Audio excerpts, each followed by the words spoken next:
अस्सलामुअलैकुम जी, welcome back to life with Jatti. जनाब की हाल चाल है तुहाडा? उम्मीद है तुसीं सारे ठीक ठाक होवोगे। अल्लाह के फजलो करम नाल मैं भी ठीक ठाक, शुक्र अल्हम्दुलिल्लाह। तो जनाब यहाँ से शुरू करते हैं। सुबह सुबह के रूटीन है तो मैं क्या चलो जी शुरुआत ही करने व्लॉग के नाल। अल्लाह का नाम तो लै लिया तो हुण व्लॉग का नाम भी लै लीए, क्योंकि मैनू पता है हुण तुसीं मेरे को नहीं पूछना कि बाजी इतने दिनों बाद व्लॉग, क्योंकि तुसी बाजी की रूटीन अच्छी तरह वाकफ हो चुके जे। जट्टी किन्नी क मसरूफ़ है ये भी आपको पता है। तो जट्टी जी है ना टिकटॉक ते फिर भी वीडियो एक नंबर दी कह रही एक मिनट की सुट देंदी है। तो जनाब इत्थे अज मेरे बेटे का भी फर्स्ट डे सी स्कूल का, तो आलीज़ा के भी कपड़े इस्त्री होए पे ने क्योंकि वह भी पेपर सी 9th क्लास का, छोटी मेरी बेटी का।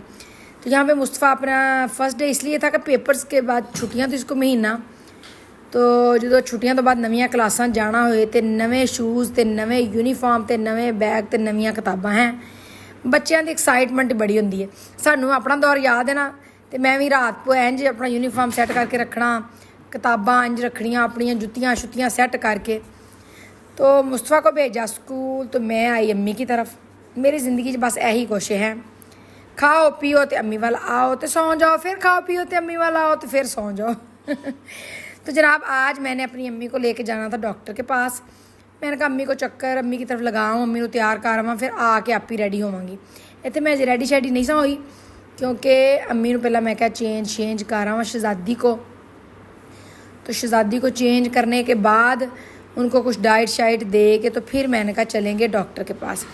आज अपॉइंटमेंट लिया हुआ था डॉक्टर से अम्मी का, तो मेरी सिस्टर जी सी उन्हें पहला पहुँचना सी। उस तो बाद जनाब मैं भी ना अम्मी नूं लैके पहुँच गई। ठीक हो गया ना। तो यहाँ पे ना अभी हम वेट कर रहे थे क्योंकि डॉक्टर ने अजय अंदर नहीं सी बुलाया।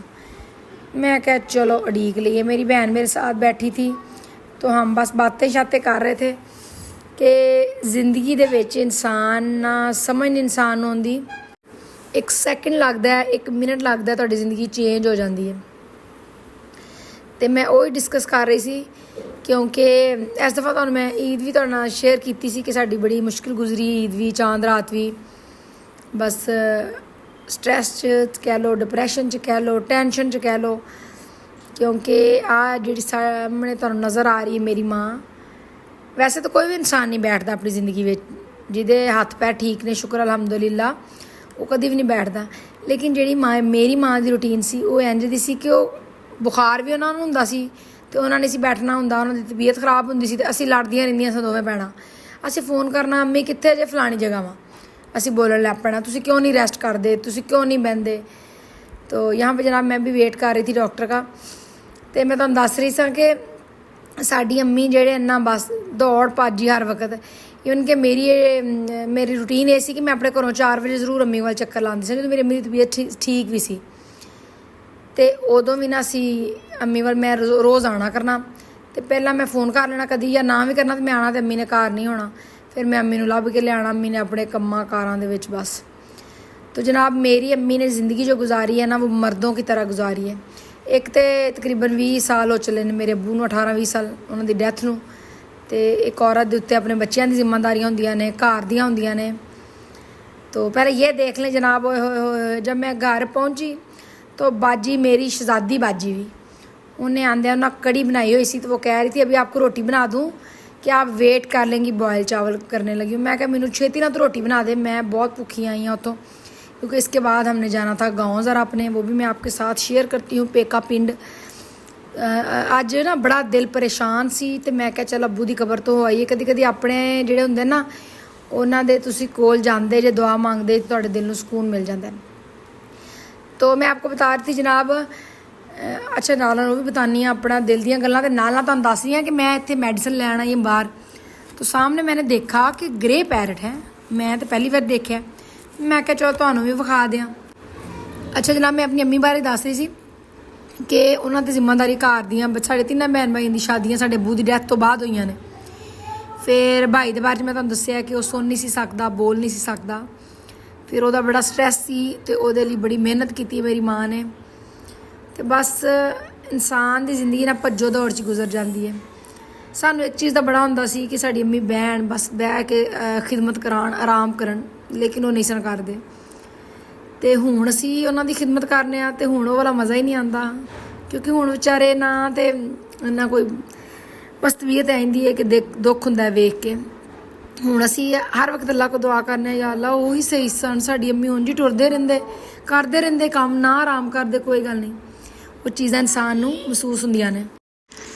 तो जनाब ਅਸੀਂ जा रहे सी पेका पिंड अपने हैं, मेरा भाई मेरी भैन ते मैं, साथ मुस्तफ़ा और ये छोटी मेरी भतीजी भी थी।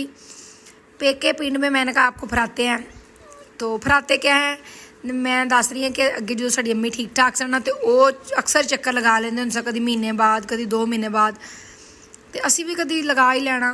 लेकिन हुण बड़ा अरसा हो गया सी, क्योंकि साल तो हो गया बस इंज ही अम्मी दे नाल ही, कभी हॉस्पिटलों च ते कभी किते ते कभी किते। तो जनाब दिल ज़रा बेसकून जहा सी, क्योंकि माँ बाप का रिश्ता ऐसा होंदा है कि जेड़ा तुहानू ना, मैनू हुण फील होया कि तुसी शायद बुढ़ापे च भी चले जाओ तो नहीं भुलदा। मेरी अम्मी जेहड़े ना अपनी अम्मी नू बड़ा याद करदे हुंदे सी, ते असीं कहना कि तुसी बुढ़े हो गए हो, बच्चे विआह लैंदे, पर अपनी माँ नू भी हुण घट ज़रा याद करिया करो। उन्हें जाना ही सी, लेकिन हुण फील हो रहा है। तो हुण अब्बू की कमी ज़्यादा इसलिए फील होंदी है कि माँ साडी बिस्तर ते पै गई है, तो इंज लगदा है कि कुछ भी कोल कोई नहीं। तो जनाब यहाँ हम जा रहे थे अपने पेकों को पिंड, ये देखें गंदम की कटाई शुरू है। मैं कहा चलो असीं भी वाड़ियाँ शाड़ियाँ कर आने। पेका पिंड वो पिंड जिथे असीं खेडने, बचपन गुजारने, लड़ने भी, घुलने भी, हसने भी, लेकिन उही पिंड या उही रावां तुहाडी इन्नियां अजनबी हो जांदियां ने कि तुहानूं लगदा तुहाडा उत्थे कोई है ही नहीं, तुसीं किसी होर दे पिंड जा रहे हो। आओ सड़कां सन जिथे सानूं इंज रट्टियां रटाइयां सन, जिथे असीं दौड़ने भजने सां। मैं तो खैर बहुत ही इंजॉय किया अपनी बचपन की लाइफ जी है ना, तो बहुत मैं फिरनी होनी सां। लेकिन इंज लगदा हुण कि जिवें ना असीं मेहमान जा रहे हैं किते, घड़ी दी घड़ी, तो झिझक जी झाका जिहा जिवें कि किधर मिलना है, किनू कहना है, कि कौन है उत्थे साडा। हाय हाय, ये देखें जनाब, यहाँ पे हम अपनी अब्बू की कब्र पे पहुँचे। तो मेरे ख्याल च कब्रस्तान एक ऐसी जगह है जिथे तुसीं पहुँच के तुहानूं फील हुंदा कि कुछ भी नहीं है, बस दुनिया ते ना एवें भज्जो भजाई लगी है, तो बस इत्थे एक दिन सब ने आना ही है। और इस हकीकत नूं असीं तस्लीम तो कर लैने आ, लेकिन खौफ रहिंदा दिल च, ते लोगां नहीं कर लैने शायद कि हाँ फलाना इंज, फलाना बमार है, फलाना बुढ़ड़ा है, या फलाना इंज। अपने आप लिए सानूं डर लगदा है, हालांकि कोई जवान कोई बुढ़ा नहीं है, तो रब नूं पता है कौन अगे तो कौन पिछे। अल्लाह पाक प्यारिਆਂ ਨੂੰ बस ਜਿਹੜੇ है ने जिंदगी दे, सेहत वाली जिंदगी दे, तंदुरुस्ती वाली जिंदगी दे, और ਜਿਹੜੇ नहीं है उन्होंने जन्नत च जगह दे। बस यही सारा कुछ हुंदा जे। इत्थे जनाब अगला दिन शुरू हो गया है, तो अगले दिन ना मुस्तफा की तबीयत बहुत ज़्यादा ख़राब सी। एक तो वैसे ही इस मौसम च ना गंदम की जो मौसम होंदा कटाई का, तो इनू चैस्ट इन्फेक्शन हो जाता है, इनू सांस का बहुत ज़्यादा प्रॉब्लम है। तो यहाँ पर मैं इसको कर रही थी नेबुलाइज़। तो नेबुलाइज़ करते हुए मैंने कहा चलो तुहाडे नाल क्लिप शेयर करनी है। ये जो बहुत छोटा सी उदों तो मैं आए दिन हॉस्पिटलों के रहनी सा, लेकिन जैसे जैसे वड्डा होंदा गया थोड़ा फर्क भी पैंदा गया कि गैप पैंदा गया, ज़रा लेट तबीयत दी खराब होंदी, लेकिन मैनू भी हैंडल करना आ गया कि किवें नूं। फिर मैं डॉक्टर को घट कर जानी है, तो मैनू खुद पता होंदा है कि हुण आ जी तबीयत है मेडिसिन सही हो जाएगी, जी आप नेबुलाइज़ करना सही हो जाएगी। तो उसके बाद जनाब मैं चलेगी पार्लर मैं क्यों गई, आ देखो दाना मेरे किड्डा वड्डा मत्थे दे उत्ते। यह दाना मैं तुहाडे नाल शेयर करते रहना, क्योंकि मैं कहनी मेरे पिंपल क्यों बन जाता है, क्योंकि सारा दिन मैं धुप्पे इधर से उधर उधर से इधर। तो जनाब अम्मी वाल तकरीबन 10 तो 15 चक्कर सारा दिन च लगते हैं, तो स्किन का जो ना सत्यानाश ही हो गया। तो अज मैनू किसी ने बुलाया सी चाय तो मैं जाना सी उधर, तो मैं कहा चलो पार्लर चक्कर ला आने। तो जनाब आपकी बहन टिकटॉकर होती है, तो इसलिए फिर चाय पे भी अक्सर चले जाती होती है। तुसीं भी सदना चाय तो या डिनर तो ज़रूर सदो, मैं पहुँच जानी हुन्नी हाँ। तो पिछों रौला जो ना इग्नोर करो, क्योंकि वॉइस ओवर का टाइम उदों मिलता जो ची चड़ाक हो रहा होंगे घर दे विच। तो जनाब यहाँ पे मैं पार्लर गई थी, मैंने कहा छोटा सा क्लिप आपके साथ शेयर करती हूँ। तो फ़ोन को मैं नहीं घुमा फिरा रही थी, क्योंकि इर्द गिर्द आवाम बहुत ज़्यादा सी, तो पता है आवाम को इतराज़ात होंगे ने वीडियो बनाने तो मैंने कहा चलो आपके साथ। मैंने आईब्रो वगैरह बनवाई, और फिर मैंने थोड़ा सा मुंह को टिचन टैट करवाया। तो शाम को मैंने चाय पे जाना था, तो ये तकरीबन टाइम था 1 बजे का दिन। तो मैं ओए होए 1 बजे मैं अम्मी वालों वापस आई। तो जब आई तो मैंने यहाँ पे जनाब तकरीबन 3:30 बजे का टाइम था। तो टेरेस में बैठ के हम लोग चाय पी रहे थे। हजे तो गर्मी सी, लेकिन क्योंकि मौसम बड़ा अच्छा सी, बादल हुए थे, तो मैं चाय पी रही थी अपने मियाँ साहब के साथ। तो मैंने कहा चलो जाना तो चाय तो एक बार घरों में पी जाना है, क्योंकि चाय एक ऐसी चीज़ है जो जट्टी जिन्नी बारी दोगे ना उन्नी बारी पिएगी, कोई इनकार वाली गल ही नहीं। तो जट मेरे ख्याल चाय वैसे भी बहुत ज़्यादा पीते हैं। उसके बाद जनाब मैं तैयार होने चलेगी। मैंने कहा क्या पहनूँ आज, तो ये मेरा लॉन का ड्रेस देखें, लाइट सा ग्रीन कलर है। ऐस ग्रीन कलर नोरे की आखिर है। तो आप मैं पता नहीं धुंधला जी आ रही है, क्योंकि मेरी बेटी वीडियो बना रही सी, शायद लाइट की कमी है या कुछ। तो ये सूट मैं पहनने लगी थी, मैंने कहा आपके साथ शेयर करती हूँ। हल्का फुल्का तैयार होना सी मैं। वेखो जनाब तुहाडी भैन हो गई जे तैयार। तो अभी मैं मेरे साथ ना मेरी साथ वाली हमारी बाजी हैं, मेरी फ्रेंड भी हैं, मेरी बहन भी बनी है।